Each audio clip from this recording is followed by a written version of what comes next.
Yo, I want to talk about Magic the Gathering and everything a new player or even someone just curious needs to know to get started in 2025. In this video, I'm going to cover what the game is, how it works, ways to play, where you should start, and then some general tips and advice that I feel I would want to know if I were in the shoes of someone brand new to the game. What this video isn't going to cover is everything, because Magic is a very old game with hundreds of products, thousands of mechanics, and even more cards. It would be impossible for me to explain all of that in one video. Also, I won't cover the rules of the game, which also includes any kind of tutorial. While I am going to explain what the game is, teaching you how to play would even need a video of its own, or better yet, that's something you should learn with or from a friend who you actually intend to play with. Today I just want to focus more on getting you started and pointing you in the right direction for Magic in the coming year. The last thing I'm not going to cover is obvious things that I've forgotten to mention. I'm sure there will be lots of stuff, so like me, maybe you should check the comments below for people pointing out things that I failed to cover here. And I'll try to remember them for my 2026 beginner's guide. Right, let's get started. What is the game? Magic the Gathering is a card game that can be enjoyed competitively at tournaments or events, casually with friends old and new at your local game store or around your kitchen table, or if it's preferable, you can play online using one of the many digital versions of the game. More on that later. Magic the Gathering is a fantasy card game meant to capture the feeling of being a wizard, summoning mighty creatures like this demonic Abyssal Harvester, and casting powerful spells like this sorcery Incinerating Blast. But this game is super flexible, so if that's not your speed, then you can always just have a deck of something that you do like. Perhaps mystical elves, magical fairies, or even just some kitty cats, for instance. Magic has a bit of something for everyone, and it all works together in one game. That's because Magic the Gathering is a game about the multiverse. There is a story to go along with it, which you can mostly read online for free, link in the description, but only if you're interested. It's not required reading, and most people don't, as everything you need to play the game is written on the cards. But if you do read the story, you'll discover that Magic is a game about planeswalkers, like Kaito, Ajani, and Vivian here. Special beings gifted with the power to travel between dimensions. And I know that sounds like a lot, but basically all that really means is that Magic has an excuse to get weird with it. If they want to do a set about knights and wizards, fine, call the set Dominaria and stick it on its own plane of existence in the multiverse. Want to do demons and the manifestation of nightmares in an 80s retro horror setting? Sure, call the set Duskmourn and say it's in another dimension. Want to do anthropomorphic talking animals who run a daycare for cute baby talking animals? Sure, call the set Bloomburrow, because Magic is a multiverse, so all of this can work together and still make sense within one game. Looking at sets coming in 2025, we've got Innistrad Remastered, which is a gothic horror set about vampires and werewolves. Aetherdrift, which is a wacky racist style competition involving crazy vehicles from across the multiverse. Tarkir Dragonstorm, which is a fantasy setting inspired by Eastern and Central Asian culture and history. And Edge of Eternities, which is a sci-fi space opera set amongst the stars. Kind of.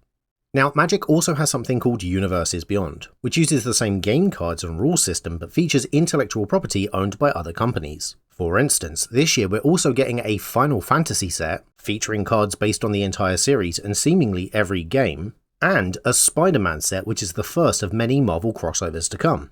If you choose, these can all be mixed together and played together as if it's one big game. So how does the game work? Well, I won't go into too much depth here because I don't want to risk repeating myself if I ever do a tutorial, and there is a lot of nuance, so a separate video would be needed. But, in short, Magic is a 5-colour system, which means all of the cards are separated out into different colours of mana depending on how they feel to play and what they're trying to accomplish. For instance, white cards will often have a focus on gaining life, whereas red cards tend to have a focus on taking your opponent's life away. But to play those cards, first you need something called land. There's really only 2 types of card in Magic the Gathering: spells, which have a mana cost to play, indicated by the number of those little symbols top right of the card, and land, which generates that mana, allowing you to cast those spells. These land cards are combined with your spells to make up your deck, and you can usually play 1 land for free each turn. As the game goes on, the more land you have, the more mana you can generate, and thus the more powerful spells you can cast. The land plains generates white mana, which lets you cast white spells, islands blue mana for blue spells, swamps black mana for black spells, mountains red mana for red spells, and forests green mana for, can you guess? That's right, it's purple spells. No, I'm messing with you, it's obviously green spells. Separating the cards out into 5 colours like this serves 2 main functions. First, it helps guide the players when building a deck because 2 cards being the same colour is often an indication that they might work well together. And second, it makes it harder for players to just pick all of the best spells and stick them into one deck, because all of those spells would be spread across all 5 colours. And to cast them, you'd probably need one of each type of land, which you may not be guaranteed to draw from your deck. However, that's not to say that sticking to only one colour is the best tactic either. Some cards, like this Anthem of Champions, are multicoloured, meaning if you look in the top right, you'll see the symbols for both green and white, indicating that this is a multicolour spell requiring both green and white mana to be cast. And so this will need to go into a multicoloured deck which is made up of lands of both plains and forests. Does that make sense? In addition, spells like this Fiendish Panda have symbols like this, which if you add them all together tells you how much mana in total is required to cast the card. So in this instance, the Panda needs 4 mana total, 1 white mana, probably from a plains, 1 black mana, probably from a swamp, and 2 of any other source, meaning either plains or swamps or perhaps even one of the other lands if you have them. There's also some cards like this Banner of Kinship, which if you look don't require any specific colours of mana at all, and instead they only have the generic colourless casting cost, meaning they can go into any deck regardless of what land that deck contains, because any type of mana can be used to cast it. The final thing to note is that all of the lands I've discussed so far are considered to be basic, meaning there are other types of lands that do all sorts of things, like generate mana of one of 2 different colours, or generate colourless mana that can only be used for those generic casting costs, but have an additional ability. Like all Magic cards, these lands can be pretty varied, but if you're interested you can always read what they do when you see them. So, what are the ways to play?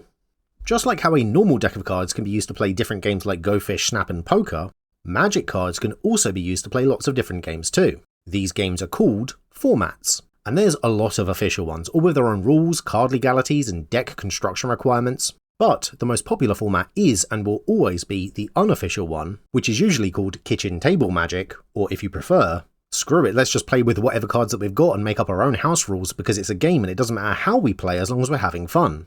Magic. Honestly, the best way to figure out what format you might want to play is just by asking your friends what they play and then joining them.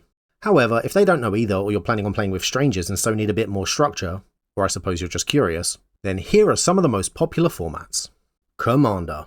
Usually a 4-player all-v-all game where everyone starts on 40 life, has their own 100 card deck which contains no doubles, meaning aside from basic lands, every card in the deck needs to be different from every other card that's in there, and also one of those 100 needs to be a legendary creature which can be considered your commander.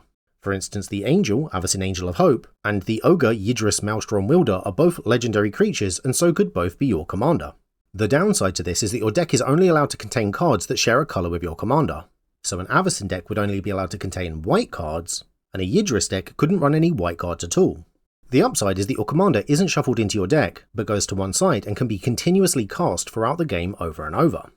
Booster Draft is a format that's a lot of fun, but it does require a bit of deck building confidence. It's a 20 life, 40 card 1v1 format played over multiple matches so each player gets a chance to play several games, usually at least one against each of their opponents. Rather than each player already having a deck, everyone buys 3 booster packs, opens them and then tries to build a deck by taking it in turns to choose a card from a pack before passing the rest on. I did this video going into more details about how it works, link in the description if you're interested. Now I'm about to upset any experienced players watching by smushing 3 formats, Standard, Modern and Pioneer, all into one. Because they're all basically the same. They're all 20 life, 60 card 1v1 formats. The only real difference between them is which cards are and aren't legal, and that's such a kettle of fish that I'm not going to get into it here. But it is important to know that these tend to be more competitive formats, so if that's something you're interested in, again ask the people you'll be playing against, or the stores holding the tournaments for more details about what you need to get started. Magic's a pretty nice community, I'm sure other players will be more than happy to help you out.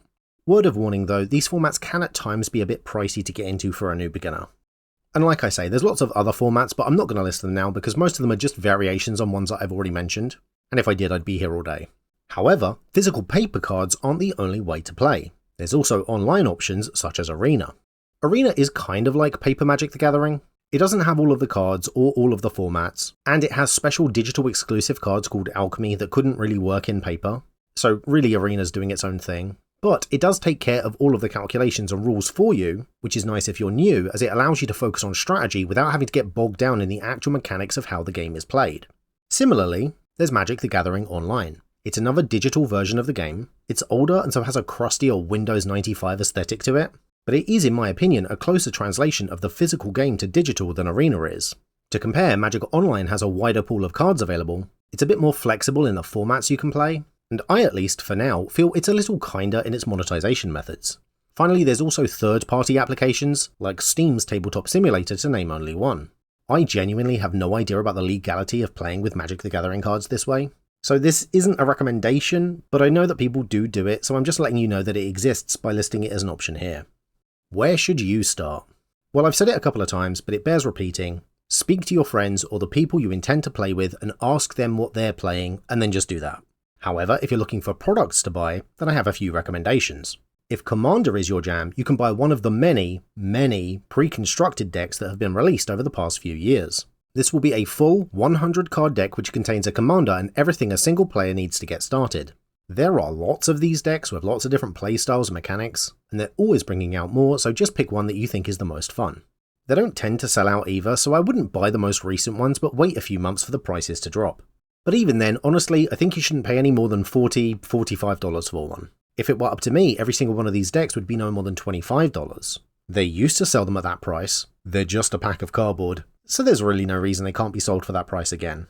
If you want a taste of booster draft but don't want to have to worry about deck building, then I'd recommend Jumpstart. To be honest, I'd recommend Jumpstart to pretty much any new player because it's a fantastic way to get into the game. Each Jumpstart pack contains everything you need for half of a 40 card deck. So that's 20 cards themed around things like dinosaurs, lightning, and unicorns. You buy 2 packs, you smush them together, and bam, you have a fully ready to play 40 card Under the Sea Witchcraft deck. If you don't like that combination, take it apart and maybe mix the half you like with a 3rd pack, or 4th. Up to you. Some Jumpstart product releases were better than others. The original that had packs that looked like that was a lot of fun, if you can get it. But from what I can tell, the Foundations Jumpstart that looks like this seems to be a good one too and should be available for sale for at least the next year or so. Speaking of Foundations, there's a Foundations beginner box that includes everything a new player needs to get started, including dice, a game board, a reference booklet, and 10 predetermined Jumpstart packs specifically included to help you learn the game. This beginner box isn't by any means a requirement, but it is a good foundation to begin, hence the name I guess. There's also a starter collection which is okay.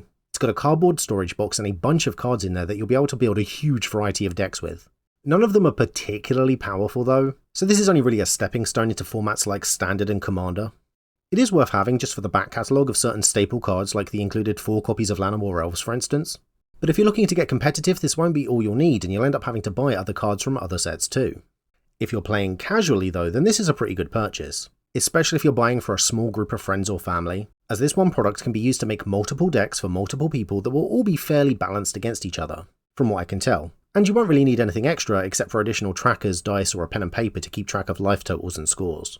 My favourite product though is called pre-release. When a new set comes out, most stores will usually have this product for sale as part of an early event. And this is, in my opinion, one of the most fun ways to play the game. For your money, you get a box, you get a life tracking dice, and you get a bunch of packs to build a 40 card deck with. In terms of vibe, it's somewhere between Jumpstart and a booster draft, where you do have to build your own deck, but you don't have to share the cards you've opened with anyone else. Pre-release comes in a self-contained box, and while the deck you end up with won't be fantastic in other formats, it's still usually one of the cheapest ways to start playing. I would recommend you give it a go at least once, it's great. General tips and advice. Hey, don't spend too much money. Some cards can be very expensive, but it's only a game. Winning isn't everything, have fun with it. The gathering part of Magic the Gathering is one of the more important aspects, and in my experience it's better to have a balanced environment with the people you play with, where it's just as likely that anyone will win, than it is to have everyone racing to the top by buying the most powerful cards. Trust me, ramping up the power level doesn't always result in more interesting gameplay. Sometimes it's worse. But if you must, trade your cards with people rather than buy new ones. Or if people are fine with it, proxy the cards by just printing them out from a computer. If you are going to buy cards, then buy singles. If you really want a specific card from a set, then don't buy a box or a bunch of packs hoping to open one. Instead, spend less money and just buy the card on its own. Lots of websites sell singles, but also talk to your local game store. Whether you know it or not, they're the backbone of this community and I'm sure they would love to help you out one way or another. If you want to look up any card to see what it does, do not use Gatherer. It's Magic's official card database and it's hilariously bad. Sometimes it will display the wrong card, if it displays them at all, some cards are just missing. It's atrocious. Instead, use Scryfall, link in the description. It is a wonderful community tool, and it's even updated with spoilers and preview cards before they're released. I use it all the time, and I cannot sing its praises enough. If you're looking to get into Commander specifically and want help building your own deck, EDHREC, link in the description, is a database of other people's deck lists, and it shows which cards synergize well with which commander. It's not a perfect tool because it doesn't distinguish whether someone built a deck to be competitive or just for fun, for instance, but it will certainly help you get started thinking about deck construction yourself. The penultimate piece of advice I can give is that there's always exceptions to every rule. For instance, earlier I said that commander decks can't have doubles. While that's mostly true, it's not always true, as cards like Relentless Rats specifically say on them that you can have as many copies of them in a deck as you like. So always take everything everybody says with a pinch of salt. No one is a monolith, and no one can be right 100% of the time. That includes you. So be kind to each other. It's a game, enjoy it, don't get upset when you lose, and try to use playing it as an opportunity to make more friends. And the final piece of advice I can give is that you should sign up to my Patreon. Give me money. Yeah, okay, I'm keeping that in. But for real, I've got tiers from as little as £1, which I think is about $1.50. I've got a blog talking about the channel, weekly opinion polls, early audio-only versions of these episodes you can listen to as a podcast, and you can get your name credited on screen too. I can't make these videos without your support, so if you find value in what I do, please consider joining my Patreon, link in the description below. Messiest ad I've ever done. Have fun playing in 2025, good luck, don't take the game too seriously, like and subscribe. Thank you very much for watching this video, and thank you to everyone that supports me, like Eggboy the particle that permeates all existence, and the rest of my patrons whose names are on screen now. I'd also like to thank the sponsor for this video, me and my Patreon page, where you can get your name credited on screen too. Check it out in the link in the description below. Oh no, I've got the giggles. Hit the like button, leave a comment, install an ad block, most importantly subscribe and share this video with a friend. Hit the notification bell and do all those things the algorithm loves. If you agree or disagree with any of my points, or you want to see me do a video on another subject, let me know and I will see you next time. Oh no! I'm not going to record that, I'm sure that's fine. But for real, I've got I need it.